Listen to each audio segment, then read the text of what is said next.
So if you're a bit of a gamer like me, sorry mum, you might be into competitive games. You might keep up to date and get involved with such hit competitive games like League of Legends.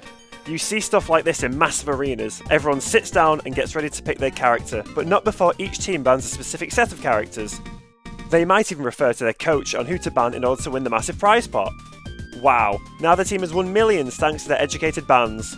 Now, think of this on a much smaller scale, with a much less popular game starring Mario and Pikachu, not having a coach to help you ban in a local pub to win £20. That's right, we're talking about what to consider when stage banning in tournament. Did that segue work? Well, whatever. Good enough. I'm going to explain why stage banning is important and try to cover what makes some stages so good for certain characters. Some regions do run cringe stages, so I guess I'll talk about those too, just to cover all the bases. Right, enough waffle, let's go! So for all you newbies out there, I'll quickly explain the process of stage banning, just so everyone's on the same level. If you already know all this, skip here. If not, when you sit down to play a set, the first thing you'll probably do is conduct stage bans. Literally every region will run a different stage list, so it's best for you to familiarise yourself with what stage list that tournament series is running. The typical banning system is that both players will play rock, paper, scissors. The winner of this process bans a few stages they don't want to play on. The loser bans a few more stages. Then the winner chooses out the remaining stages. From game 2 onwards, the winner of the match bans some stages they don't want to play on, and the loser picks out of the remaining stages. Okay, we all on the same level? Alright, good. Let's talk about the main reason of why you all clicked on this video. So why is stage banning important? The main reason why we stage ban is to reduce unfavourable situations, typically for matchup reasons. The person who won rock, paper, scissors or has counterpick choice after losing a game will have an advantage when picking a stage, because, you know, they get to pick the stage you're going to. Ban accordingly to ensure you give yourself the best chance you can going into a game. So, as a quick example, someone like Sonic really likes Final Destination in Town and City, but he's also still really good on platform stages as he can massively extend his combo game using these platforms. Sonic is pretty much good on every stage, so he'll be fine no matter where you go. However, the key point here is to ban his best stages, as this will realistically reduce the effectiveness of some areas of his game plan. The reason you would want to ban FD in Town is that these stages allow him to control space well, as you can't really chase Sonic down due to the threat of spin dash and the lack of platforms to assist you with movement. There will be some matchup exceptions here and there, where you might want to take Sonic to either of these stages, but this is just an example of a mindset you should be thinking about when stage banning. This is a good time to bring up another mindset to stage banning, gentlemaning to a stage. This is basically where both players agree to start on a certain stage and just skip the banning process entirely. In my region, people often gentleman to starting a set on PS2. However, it's only worth gentlemaning if you believe the initial stage choice won't be too detrimental in the matchup. So, next time a Snake player sneakily asks you to gentleman to PS2, stare them deep in the eyes and tell them to go f***. Just do stage bans instead. If you're unsure on what to ban against certain characters, then it is sometimes just worth familiarising yourself with what stages that character archetype is good on, or finding out if the character you're going up against has certain tools which makes them stronger on other stages. For this part of the video, I'm going to be referring to my local stage list when consulting bans. However, what I say will still be relevant for other stage lists as well. So let's look at another example. Here we have an archetype of anime goofballs who all just happen to be swordies.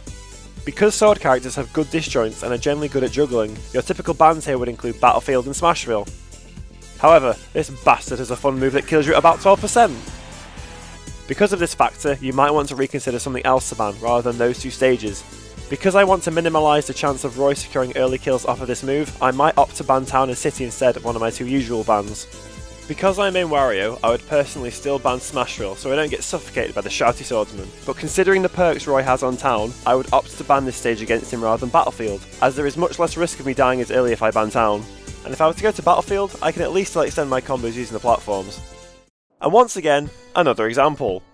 So these four characters here all have one thing in common, and that is they are all very good at camping you. So in this case, you would want to typically ban flat stages. This is because it can be hard to deal with projectiles without the use of platforms to help you with movement and approaches. Just be aware that other stages in the meta can favour campy characters as well, but banning flatter stages would typically be your rule of thumb. This is a good time to bring up that you may not have enough bans to ban every stage that is good for these characters. In that case, consider the strengths and weaknesses of your opponent's character, and the strengths and weaknesses of your own character, and base your bans off of that. So, if I was an avid Pikachu or Pichu player and I'm against a grotesque Olimar player, he will likely want to take me to one of the 3 flat stages. In that case, I would want to ban Town and City and Final Destination, as if he takes me to Kalos, it can help me with disadvantage as Thunderjolt can ride up the wall, making it harder for him to ledge trap. You could also have this mindset if you play a character who can either wall jump or wall cling. Just ban based off of their character's strengths and your character's strengths, and you'll give yourself a bit of an easier time against them. Another tip for stage banning is that you shouldn't always ban stages you dislike. I had a friend in Smashville who would always ban Lilac no matter what because he just didn't like it. This meant characters that massively benefited off of flatter stages like FD or smaller blast zones like Town and City can freely take him there. I can only imagine this could have cost him a few sets. So, refer back to my previous point. Ban based off of your opponent's character's strengths and weaknesses and your character's strengths and weaknesses. Trust me, you'll give yourself a much easier time tactically banning like this, rather than just banning stages you personally dislike. Myself? Well, I dislike Yoshi's story, but in the UK, a lot of scenes run it. However, I'd normally leave it open because it's actually really good for Wario, and there are other stages that could make some matchups a bit harder for him. So now that you have all that important information about stage banning in your brain, I'm going to go through all the legal stages a lot of scenes across the world use, and highlight a few benefits and drawbacks of all of them. Use the timestamps in the description if you want to refer back to any of the stages I'm about to talk about. Despite Lilac, Hollow Bastion and Northern Cave being legal in some scenes, I won't include them here as it doesn't look like they're massively accepted in a lot of stage lists across the world. Right, so, Battlefield. It has a good tri-plat layout, meaning it is good for combo extensions and juggling opportunities. A lot of opportunities for shocking your opponent. Beneficial for zoners, as a lot of them are able to turtle underneath the platform, which can make approaches hard for some characters. Small Battlefield. The platform layout can make it really effective for characters who utilise vertical movement well. The platform layout makes it good for characters who get a lot of combos. Similarly to Battlefield, zoners can turtle under the platforms. Even without the top platform, this is still a very effective stage pick for this archetype. Final Destination. No platforms mean it can make disadvantage harder for some characters, especially floatier and larger characters. Characters that are very neutral focused can maintain stage control super well due to the lack of platforms. The stage can be polarising for characters that rely on platforms to assist with movement. This limits approach options for some characters, which can make their neutral linear and predictable. Pokémon Stadium 2. The platform layout can really assist with movement, as most characters can reach the platforms from just using their short hop. Most characters. It can sometimes be harder to get out of the corner, as platforms are further away from the ledge. This can make disadvantage harder against certain characters. Tied with Final Destination, this stage has the second smallest vertical blast zone size in the stage list. This makes it a solid pick for any character that can easily kill off the top, especially those who can really make use of the platforms. Smashville. A small layout with a platform in the middle means some characters can easily be suffocated in neutral due to not having much area to retreat to. The long platform makes combo extensions and juggling opportunities fairly easy. No side platforms to intervene with ledge trapping, however this point can be applied to a lot of other stages as well. Town and City. It has the smallest horizontal blast zone size in the game when comparing the length of the stage to the blast zone. This means a lot of characters that can effectively kill horizontally can potentially take stocks earlier on this stage than any other. A long flat stage. It is really beneficial for characters who can set up walls or camp. The platforms stick out a bit, and paired with the smaller horizontal blast zone size, this can result in some early edgeguard situations. Kalos Pokémon League. It has the biggest blast zones in the stage list. This means that characters can live longer as a result. Due to Kalos having walls, some characters can use additional resources they might have to help them recover. Kalos is a long, flat stage, once again benefiting characters who can camp or set up walls. Kalos has a very shallow bottom blast zone size, meaning spikes will kill exceptionally early.